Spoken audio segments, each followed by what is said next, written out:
Señor, no hay palabras que puedan describir tu grandeza y tu infinito amor. Jesús, sé mi luz y mi guía, y sé el aire que respiro. Muy buenos días, amados hermanos y hermanas en Cristo Jesús. Los saludo cordialmente para compartirles el devocional del día miércoles 3 de septiembre, que se encuentra en el libro de Romanos capítulo 1, desde el verso 18 al 32. El título es La corrupción del hombre. Así que vamos a orar para pedirle la guía a nuestro amado Dios, para entender su palabra y sobre todo ponerla en práctica. Amado Rey, venimos delante de ti humildemente, Señor, para pedirte y suplicarte que nos reveles tu palabra, Señor, por medio de tu Santo Espíritu, Señor. Pero que esta palabra no se quede en conocimiento, Señor, sino que produzca un cambio verdadero, Señor, en nuestras vidas. Ayúdanos, Padre, a entenderlas y a ponerlas por práctica. Tú eres nuestro Dios, nuestro Señor, y venimos a tu trono de gracia confiadamente en el nombre de Jesucristo. Amén. Amados hermanos y hermanas, realmente esta sección de la palabra es muy fuerte. Y antes de leerla, yo quisiera que nos vayamos a entender un poco del contexto. Cuándo y dónde y por qué fue escrita. Primero, esto fue escrito por Pablo hacia la comunidad cristiana que estaba en Roma, aproximadamente el año 57 después de Cristo. Recordemos que Roma era el centro del imperio, Roma era la capital, Roma era un lugar multicultural donde todos llegaban. Recuerden que decía la palabra había un dicho que decía todos los caminos conducen a Roma. Entonces era un lugar poderoso, lleno de lujos, pero también estaba marcado por la corrupción del hombre, que se manifestaba por medio de la idolatría, el libertinaje sexual, la corrupción y toda clase de males. Concentraba el imperio. Entonces, recordemos también que había una religión romana. Antes de la cristiana había una religión romana que había sido construida, heredada inclusive de los griegos y de todas las culturas que estaban ahí. Ellos veneraban a Júpiter, a Marte, a Venus, etc. Pero también había filosofías que exaltaban al ser humano por encima de Dios. Y recordemos que habían dos cosas que caracterizaban a Roma en esa época. Por un lado, la idolatría, porque honraban todo tipo de dioses. Y por otro lado, la inmoralidad sexual, que ya estaba normalizada, inclusive lo celebraban públicamente. Entonces, eso era el contexto de Roma. Pero también en nuestros últimos tiempos, amados hermanos y hermanas, se repiten estas condiciones. Estamos en los últimos tiempos. El amor de muchos se ha enfriado. La maldad ha crecido tanto que realmente, amados hermanos, podemos decir que viene Cristo. Entonces, Dios advierte contra estas dos prácticas de idolatría y prácticas de inmoralidad sexual. Pero también recordemos que la palabra de Dios advierte, pero una sección anterior en el capítulo 1, ¿cómo empezaba?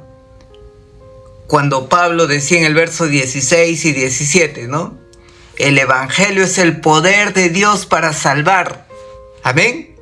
Si bien es cierto, hay un mundo, un lugar que está lleno de maldad, recordemos que nosotros los cristianos somos la luz del mundo. Y la luz del mundo no se ha levantado para permanecer oculta, sino para alumbrar, para compartir, porque dice la palabra en Juan, que las tinieblas no pudieron aplacar la luz, y la luz es Cristo. Amén. Leamos la palabra de Dios. Lo voy a leer en Nueva Traducción Viviente por entendimiento, pero recordemos que para mí la mejor versión es la Reina Valera, porque es más literal. Algunas versiones te cambian unas palabritas, pero vamos a analizar luego en Reina Valera. Dice así la palabra. Título: La ira de Dios contra el pecado. Empieza en el verso 18. Pero Dios muestra su ira desde el cielo. ¿Contra quién? Contra todos los que son pecadores y perversos, que detienen la verdad con su perversión. Ellos, ¿quién está hablando? Los pecadores, ¿no? Conocen la verdad acerca de Dios, porque Él, Dios, se lo ha hecho evidente. Pues desde la creación del mundo, todos han visto los cielos y la tierra. Por medio de todo lo que Dios hizo, ellos pueden ver a simple vista las cualidades invisibles de Dios, su poder eterno y su naturaleza divina. Así que no tienen ninguna excusa para no conocer a Dios. Está hablando de quiénes, de ellos, de los pecadores, del hombre corrupto, ¿no? No tienen excusa. Seguimos, verso 21. Es cierto que ellos conocieron a Dios, pero no quisieron adorarlo como Dios ni darle gracias. ¿De quién está hablando? De ellos, de ese hombre corrupto. ¿Y qué más dice? En cambio, comenzaron a inventar ideas necias sobre Dios.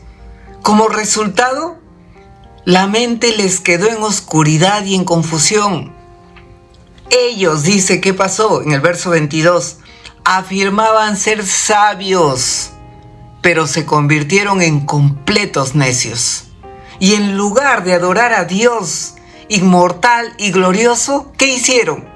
Rindieron culto a ídolos que ellos mismos hicieron, con forma de simples mortales, de aves, de animales de 4 patas y de reptiles. Ahora, está poniendo en dos partes, ¿no? Por un lado, Dios desde el cielo que manifiesta su ira, y por otro lado, el hombre corrupto, ¿no? Verso 24. Entonces, ¿qué pasó? Dios los abandonó para que hicieran todas las cosas vergonzosas que deseaban en su corazón. Y como resultado, ¿qué pasó con ellos? Usaron sus cuerpos para hacer cosas viles y desagradables entre sí. Cambiaron la verdad acerca de Dios por una mentira, y así rindieron culto y sirvieron a las cosas que Dios creó, pero no al Creador mismo, quien es digno de eterna alabanza. Amén. Por esta razón, Dios los abandonó. ¿A qué los abandonó Dios? A esta gente corrupta, a sus pasiones vergonzosas. Aún las mujeres se rebelaron contra la forma natural de tener relaciones sexuales, y en cambio dieron rienda suelta al sexo unas con otras. Los hombres, por su parte, en lugar de tener relaciones normales con la mujer, ardieron en pasiones unos con otros. Los hombres hicieron cosas vergonzosas con otros hombres, y como consecuencia de este pecado, sufrieron dentro de sí el castigo que merecían. Por pensar que era una tontería reconocer a Dios, Él los abandonó a sus tontos razonamientos y los dejó que hicieran cosas que jamás deberían de hacerse. Se llenaron de toda clase de perversiones, de pecados, de avaricia, de odio, de envidia, de homicidios, peleas, engaños, conductas maliciosas y chismes. Está hablando de ellos, del hombre corrupto. verso 30, son traidores, son insolentes, son arrogantes, fanfarrones y son gente que odia a Dios. Inventan nuevas formas de pecar y desobedecen a sus padres. No quieren entrar en razón, no cumplen lo que prometen, son crueles y no tienen compasión. Saben bien que la justicia de Dios exige que los que hacen estas cosas merecen morir, pero ellos igual las hacen. Peor aún, incitan a otros que también las hagan. Entonces, ¿qué vemos aquí? Por un lado, un Dios que es un Dios amoroso, bueno, fiel, compasivo, pero también es un Dios justo, que es grande en misericordia, pero es lento para la ira, pero en algún momento desata su ira. Como empieza aquí en el verso 18, ¿no? Cuando desata su ira, muestra su ira, ¿no? Desde el cielo, contra todos los que son pecadores. Así que, amados hermanos, si estás en pecado, arrepiéntete. Porque un pecado llama a otro, a otro, a otro, a otro y a otro. Y cuando dejamos el lugar seguro que es estar al lado de nuestro Dios, de nuestro Rey, viene uno tras otro pecado, ¿no? En el verso 18 que dice que Dios está en contra del pecado, ¿no? Entonces, esto no es un arrebato emocional, sino esto es la justicia de Dios. Porque Dios es santo. No tenemos que olvidarnos eso. Dios es santo. Y no aprueba el mal, ¿no? A partir del verso 19 empieza a hablar de esta gente corrupta, que no quiere aceptar a Dios. Que dice, ¿no?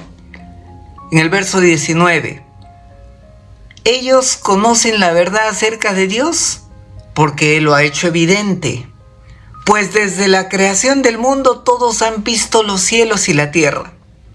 Por medio de todo lo que Dios hizo, ellos pueden ver a simple vista las cualidades invisibles de Dios, su poder eterno y su grandeza divina.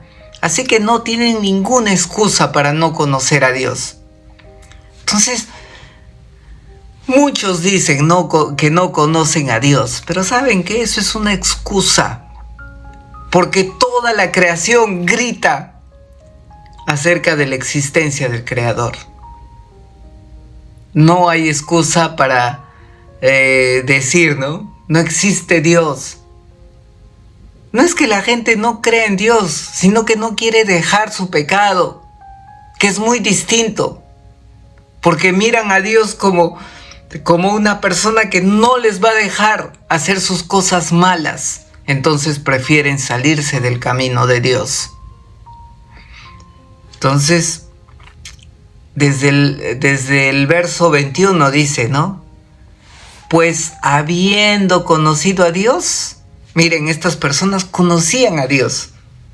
No le glorificaron como a Dios, ni le dieron gracias, sino que se envanecieron en sus razonamientos, en la ciencia, ¿no? En la cienciología. ¿Y qué hacían estas personas? A los que creían en Dios les decían ignorantes. ¿Pero quiénes son los ignorantes? Ellos, ¿no? ¿Y qué dice? No le dieron gracias a Dios, sino que se envanecieron en sus razonamientos. Y su necio corazón fue entenebrecido. Profesando ser sabios, se hicieron necios. Y cambiaron la gloria de Dios, que es incorruptible. ¿Por qué cambiaron la gloria de Dios? Miren, del Dios incorruptible en semejanza de imagen de hombre corruptible, de aves, de cuadrúpedos y de reptiles. En lugar de adorar a Dios, ¿a quién adoraron? A seres creados. Y aquí está advirtiendo la palabra de Dios claramente contra la idolatría.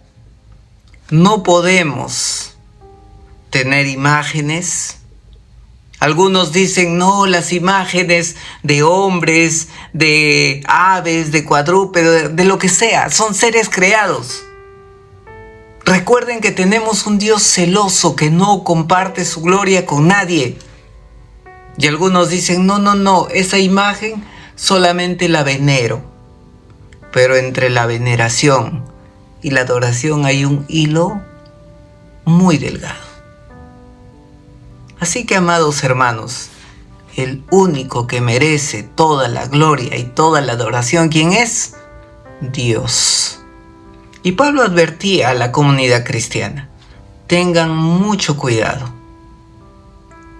en adorar a seres creados. El único que es digno de adoración, ¿quién es?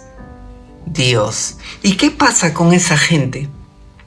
¿No? Que se cree sabia, pero es necia. ¿Qué pasa? En el 24 dice, ¿no? Como consecuencia de eso, ¿qué pasó? Dios los entregó a la inmundicia.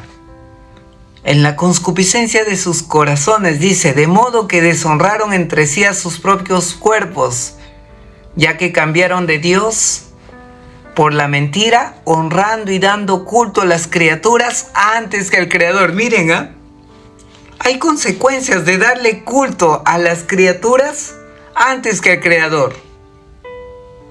Hay consecuencias. Y dice, ¿no? Por ese motivo de los idólatras, de los que adoran imágenes, aunque entre comillas digan, no, solo la venero.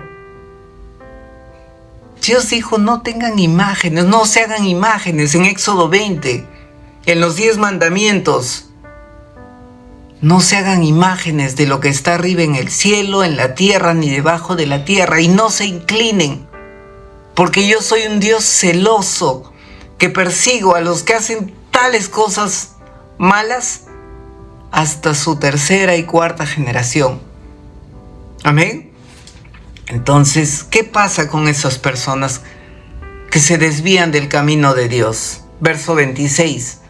Por eso Dios los entregó a pasiones vergonzosas, pues aún sus mujeres cambiaron el uso natural por el que es contra la naturaleza, y de igual modo, también los hombres, dejando el uso natural de la mujer, se encendieron en lascivia los unos con los otros, cometiendo hechos vergonzosos, hombres con hombres, y recibiendo en sí mismos la retribución debida a su extravío.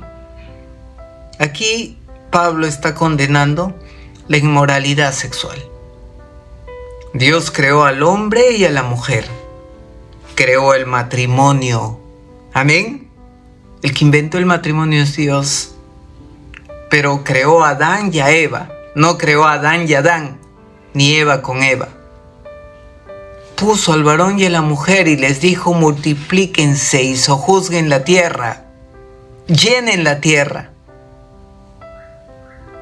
Pero cambiar ese orden que Dios creó